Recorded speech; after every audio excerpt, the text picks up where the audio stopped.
Hello everyone, आज की इस क्लास में मैं आप सभी को मैथ्स का एक्सपेक्टेड पेपर कराने वाली हूँ। आज है expected paper number 29। Expected paper number है 29।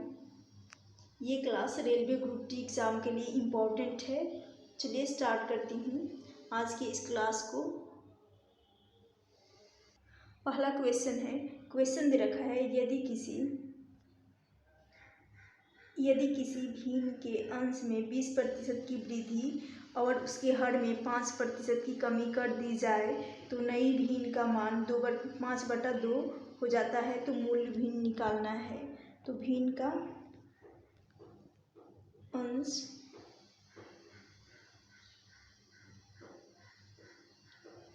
जो कि हो जाएगा और बटा भिन्न बराबर होगा अंश बटा हर।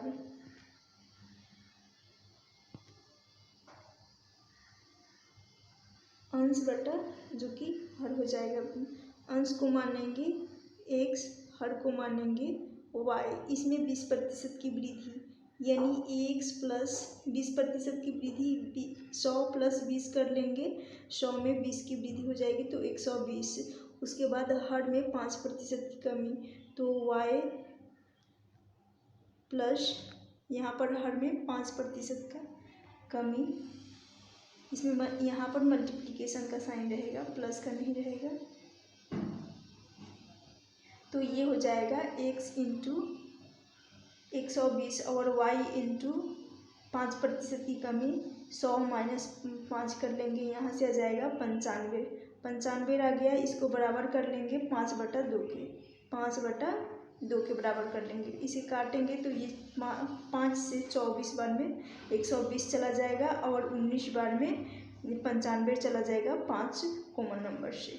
अब यहाँ पर क्रॉस में मल्टीप्लाई कर लेंगे। क्रॉस में मल्टीप्लाई करेंगे तो यहाँ से x यानी अंश, y यानी हर बराबर आ जाएगा 24 × 2 का मल्टीपल हो जाएगा 48 जो कि बटा में आ जाएगा क्योंकि डिनोमिनेटर में 2 है। तो यहाँ पर 48 जो कि बटा में आ जाएगा और 19 × 5 का मल्टीपल 95 हो जाएगा।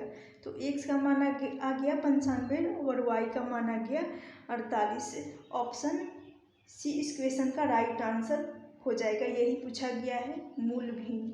तो मूल भिन्न जो कि x/y 95/48। चलती हूँ नेक्स्ट क्वेश्चन की तरफ। उम्मीद करती हूँ क्वेश्चन समझ में आ गया होगा और ये प्रीवियस ईयर एग्जाम में पूछे गए क्वेश्चन। नेक्स्ट क्वेश्चन है, क्वेश्चन दे रखा है 2 धनात्मक पूर्णांकों का अनुपात 3:4 है। यदि दोनों संख्याओं का गुणनफल 1728 है तो बड़ी संख्या का मान पूछा गया है। तो 2 धनात्मक पूर्णांक है, ये पहला और दूसरा। 2 धनात्मक पूर्णांक ले लेंगे।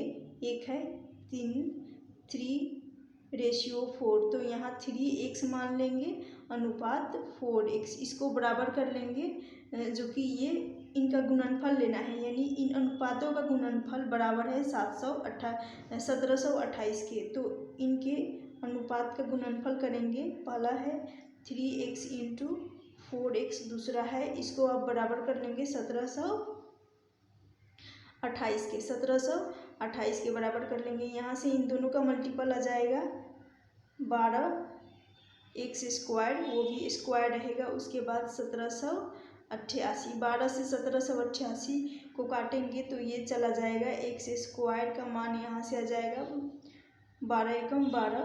फिर ये 44 से चला जाएगा तो x² बराबर 144 आ गया। x² बराबर 144 आ गया जो कि 12 का स्क्वायर होता है 44, 144। तो यहाँ से x का मान हमें चाहिए यानी x का मान चाहिए तभी तो हम बड़ी संख्या निकाल सकते हैं। तो यहाँ से 12 हो जाएगा क्योंकि 12 का स्क्वायर 144 होता है। और ये है बड़ी संख्या और ये जो कि छोटी संख्या है। तो बड़ी संख्या यहाँ x रखेंगे तो x × 4 का मल्टीपल x का मान 12 रखेंगे 4 × 12 तो बड़ी संख्या यहाँ से आ जाएगी 48। बड़ी संख्या जो कि 48 निकल कर आ जाएगी। यदि छोटी संख्या पूछी जाती तो ये हो जाता 36। तो ऑप्शन डी इस क्वेश्चन का राइट आंसर हो जाएगा। उम्मीद करती हूँ ये क्वेश्चन भी समझ में आ गया होगा। चलती हूँ नेक्स्ट क्वेश्चन की। नेक्स्ट क्वेश्चन है जो कि टाइम स्पीड डिस्टेंस का ट्रेन का क्वेश्चन है। क्वेश्चन दे रखा है दो ट्रेन की जिसकी लंबाई 132 व 108 मीटर है, एक दूसरे के विपरीत दिशा में 32 किलोमीटर प्रति घंटा यहाँ पर तथा रहेगा 40 किलोमीटर प्रति घंटा की गति से दौड़ रही है। जिस क्षण में वो परस्पर मिलती है उस क्षण में वे एक दूसरे को पार कर लेती हैं। तो सबसे पहले यहाँ पर विपरीत दे रखा है। जब भी ट्रेन एक दूसरे के विपरीत जाती हैं तो उस केस में इनके स्पीड चाल जो कि जुड़ जाता है।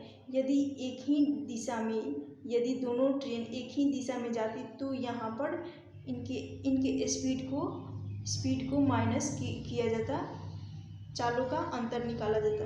तो यहाँ से हो जाएगा, यहाँ पर ऐड होगा क्योंकि विपरीत एक दूसरे के विपरीत जा रही हैं। और ट्रेन की लंबाई चाहे विपरीत हो, दो ट्रेन है तो चाहे विपरीत हो या सीधी डायरेक्शन, तो वहाँ पर ऐड हो जाता है ट्रेन की लंबाई। तो चलिए सॉल्व कर लेते हैं। यहाँ पर मैं एक्सप्लेन की थी। तो यहाँ पर दोनों ट्रेन की लंबाई को जोड़ेंगे 132 और 108, 8 और 2 10, 3 और 1 कैरी के 4। उसके बाद यहाँ पर 1 और यहाँ से 248 जो कि ट्रेन की लंबाई आ जाएगी। और उसके बाद ये एक दूसरे के विपरीत जा रही हैं तो विपरीत सापेक्ष चाल, जब विपरीत जा रहे हैं तो सापेक्ष चाल जो कि ऐड हो जाएगा 32 और 40। इनका योग कर लेंगे तो ये ऐड होगा तो ये हो जाएगा 72। ये जो 72 हो जाएगा, ये किलोमीटर में है तो यहाँ पर 72। अब ऑप्शन दे रखा है सेकेंड में, यानी ये किलोमीटर प्रति घंटा में दे रखा है और पूछा जा रहा है मीटर प्रति सेकेंड। तो किलोमीटर प्रति घंटा को मीटर प्रति सेकेंड में बदलने के लिए इस 72 में 5/18 का मल्टीप्लाई कर दूँगी ताकि ये मीटर प्रति सेकेंड में किलोमीटर से मीटर प्रति सेकेंड में कन्वर्ट हो जाए। तो 5/18 का मल्टीप्लाई करूँगी और यहाँ पर आ जाएगा टाइम। तो 18 से 72 चला जाएगा 4 बार में ये चला जाएगा। यहाँ से 4 और 5 इन दोनों का मल्टीपल आ जाएगा 20 और 20 से काटेंगे 224 को, तो यहाँ से 20 से काटेंगे 240 को, तो ये 12 दूनी के 24 हो जाएगा और 0 से 0 कट जाएगा, यानी टाइम निकल कर आ जाएगा। वे एक दूसरे को 12 सेकेंड में पार कर जाएंगी। तो 12 सेकेंड ऑप्शन बी इस क्वेश्चन का राइट आंसर हो जाएगा। उम्मीद करती हूँ ये क्वेश्चन भी समझ में आ गया होगा। चलती हूँ नेक्स्ट क्वेश्चन है। क्वेश्चन दे रखा है एक मेज पर अंकित मूल्य 690 रुपये है। दुकानदार 10% की छूट देता है और 8% का लाभ प्राप्त करता है। यदि वह छूट ना दे तो उसका लाभ प्रतिशत होगा। ये जैसे कि सभी प्रीवियस ईयर एग्जाम में पूछे गए क्वेश्चन है। ये RRC हाजीपुर ग्रुप D 2014 में पूछा गया क्वेश्चन है। तो यहाँ पर दे रखा है 10% की छूट, तो यहाँ पर आ जाएगा MP। कंसेप्ट होता है इस टाइप के क्वेश्चन को करने के लिए MP/CP, यानी मार्केट प्राइस अपॉन बटा में होता है कॉस्ट प्राइस। और यहाँ पर आ जाता है बराबर, यहाँ 100 प्लस हो जाएगा न्यूमरेटर में प्रॉफिट, 100 प्लस यहाँ पर प्रॉफिट आ जाता है और बटा में आ जाता है 100 माइनस, यानी 100 में से ही छूट को डिस्काउंट, यहाँ डिस्काउंट आ जाएगा, छूट को घटाया जाता है। तो जब भी इस टाइप का क्वेश्चन पूछा जाए तो ऐसे इस कंसेप्ट के द्वारा आप इजीली सॉल्व कर सकते हैं। जैसे कि MP मार्केट प्राइस बटा होता है कॉस्ट प्राइस बराबर 100 प्लस प्रॉफिट का रेशियो जो कि ऊपर आता है और डिस्काउंट जो कि नीचे आएगा। तो 100 प्लस प्रॉफिट अपॉन हो जाएगा 100 माइनस डिस्काउंट। तो अब सॉल्व कर लेते हैं। मार्केट प्राइस बटा हो जाएगा कॉस्ट प्राइस बराबर कर लेंगे प्रॉफिट है 8% का लाभ हो रहा है, तो यहाँ 100 + 8 करेंगे 108 हो जाएगा, और 10% की छूट, तो 100 में से 10 को माइनस कर लेंगे तो यहाँ से आ जाएगा 90। मैं डायरेक्टली कर रही हूँ 100 में से, तो यहाँ पर 90 आ जाएगा। अब इसको काट लेंगे, ये काटेंगे तो ये चला जाएगा 12 से 9 कॉमन नंबर से ये कट जाएगा, और 10 10 9 90, 12 9 108 हो जाएगा। तो यहाँ से आ जाएगा MP और CP कॉस्ट प्राइस का ये है 10। MP और CP का रेशियो आ गया। जब MP और CP का रेशियो आ गया, इसको सिंपल फ्रैक्शन बना लेंगे, साधारण भी बनाएंगे, यानी और भी काट सकते हैं, क्योंकि ये कट रहा है 2 से, 2 कॉमन नंबर से दोनों कट रहे हैं। 6 दूनी 12, 5 दूनी 10। अब सिंपल फ्रैक्शन बन गया। अब यहाँ पर इन दोनों में 1% का जो कि लाभ हो रहा है, वो भी जो भी परसेंटेज प्रॉफिट या लॉस हमेशा कॉस्ट प्राइस के रिस्पेक्ट में निकाला जाता है। तो कॉस्ट प्राइस है 5, तो प्रॉफिट 1 का प्रॉफिट वो भी कॉस्ट प्राइस का, तो यहाँ देखते हैं 1/5, और यहाँ पर परसेंटेज प्रॉफिट निकाला जा रहा है, तो गुना हो जाएगा 100 का। परसेंटेज निकालना होता है तो यहाँ पर 100 का गुना हो जाएगा, 5 से काट लेंगे 100 को, तो ये चला जाएगा 20 बार में। तो यहाँ इस क्वेश्चन का राइट आंसर हो जाएगा 20%। तो 20% की प्रॉफिट हो रही है। ऑप्शन ए इस क्वेश्चन का राइट आंसर हो जाएगा। उम्मीद करती हूँ ये क्वेश्चन भी समझ में आ गया होगा, जैसा कि ये एग्जाम में पूछे गए क्वेश्चन। नेक्स्ट क्वेश्चन है, क्वेश्चन दे रखा है दो व्यक्तियों की आय का अनुपात 5:3 है तथा उनके व्यय का अनुपात 9:5 है, 9:5 है। यदि वे क्रमशः 1300 और 900 की बचत करते हैं तो प्रत्येक की आय ज्ञात कीजिए। चलिए सॉल्व कर लेते हैं। दो व्यक्ति हैं जो कि उनके आय का इनकम का रेशियो है, आय का रेशियो जो कि 5:3 है, और उनके खर्च का रेशियो 9:5 है। तो अब यहाँ पर बचत भी दे रखा है, तो बचत यहाँ आ जाएगा बचत, तो इनको माइनस का ये हो जाएगा 1300, और यहाँ से भी 900 की बचत हो रही है। तो अब यहाँ इस क्वेश्चन को करने के लिए सिंपली यहाँ इनमें क्रॉस मेथड लगा देंगे, यानी क्रॉस में मल्टीप्लाई करेंगे। तो यहाँ से आ जाएगा 5 और 5, ये हो जाएगा 25। 5 और 5 का मल्टीपल 25, 25 में से यहाँ 9 × 3 का मल्टीपल हो जाएगा 27। 27 में से 25 को माइनस करेंगे तो यहाँ से आ रहा है 2 रेशियो, यहाँ से 2 रेशियो आ रहा है। अब 2 रेशियो यहाँ पर है 5, तो अब इस 5 का मल्टीप्लाई करूँगी 13 में, तो यहाँ से आ जाएगा 65।